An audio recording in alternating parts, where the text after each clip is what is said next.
महज निराकार धरती से प्रकट हुए हैं। इसलिए अखंड दीप यहाँ जो जल रहा है प्राचीन समय से, एक ही दीपक में 3 बातियां लगातार जल रही है, ब्रह्मा विष्णु महेश की। इस पहाड़ी के ऊपर 7 किलोमीटर का परिक्रमा मार्ग है, वो भी ओम आकृति में है। जो पर्वत पे हम प्रभु के दर्शनों के लिए बैठे हैं, ये पर्वत स्वयं शिवलिंग की आकृति में है। चारों तरफ नर्मदा मैया जलहरी बनकर बह रही है। पूरे 12 ज्योतिर्लिंगों में शयन आरती होती है, लेकिन बाबा का विश्राम ओंकारेश्वर ज्योतिर्लिंग में है। तो उनके शयन के लिए रात्रि 10 बजे झूला पन्ना चौपड़ पासे बिछाए जाते हैं। बाबा यहाँ विश्राम करके 3 बजे रात उठकर महाकालेश्वर जाएंगे, वहाँ स्नान करेंगे। इसलिए वहाँ का भस्म आरती प्रसिद्ध है, यहाँ का शयन आरती प्रसिद्ध है। शिव पुराण में भी कथा आती है, महिलाएं 16 सोमवार व्रत करती है, उसमें भी कथा आती है। क्या कथा आती है? प्रतिदिन भोलेनाथ आते हैं, माँ के साथ विश्राम करके सुबह ब्रह्म मुहूर्त उठकर चले जाते हैं। एक दिन जब भोले बाबा माँ के साथ पधारते हैं तो माँ पुजारी से पूछती, पुजारी हमें विश्राम के लिए जा रहे हैं, ये चौपड़ पासे में किनकी जीत होगी?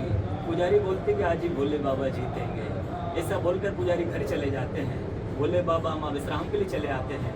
सुबह ब्रह्म मुहूर्त में जैसे ही भोले बाबा माँ बाहर निकलते हैं, पुजारी द्वार पर खड़े रहते हैं। तो माँ पुजारी से पूछती, पुजारी कल मैंने आपसे पूछा था, हम विश्राम के लिए जा रहे हैं, ये चौपड़ पासे में किनकी जीत होगी? आपने कहा भोले बाबा जीतेंगे। भोले बाबा नहीं, मैं जीती हूँ।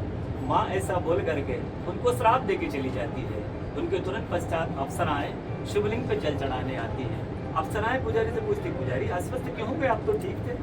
फिर पुजारी बताते हैं, प्रतिदिन भोले बाबा माँ के साथ विश्राम करके चले जाते थे, कल भोले बाबा माँ के साथ पधारे। माँ ने मुझसे पूछ लिया, पुजारी हमें विश्राम के लिए जा रहे हैं, ये चौपड़ा पासे में किनकी जीत होगी? मैंने कहा भोले बाबा जीतेंगे। भोले बाबा ने माँ जीत गई, माँ मुझे श्राप देके चली गई। अप्सराएं बोले चिंता ना करो, हम अंदर जाकर शिवलिंग की पूजा करते, फिर इसका उपाय बताएंगे।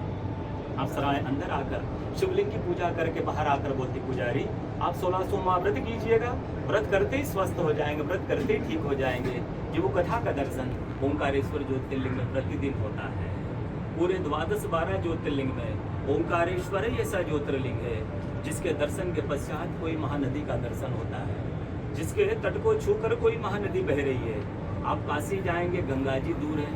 अब उज्जैन जाएंगे, क्षिप्रा जी दूर है। आप सोमनाथ जाएंगे, समुद्र है।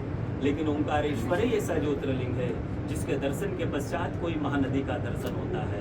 वो महानदी है रुद्र देहाय विद्महे मैं कलकन्याज धीमहि तन्नो नर्मदा प्रचोदयात्। भगवान शंकर की देह से पसीने के बूंद से निकली है माँ नर्मदा।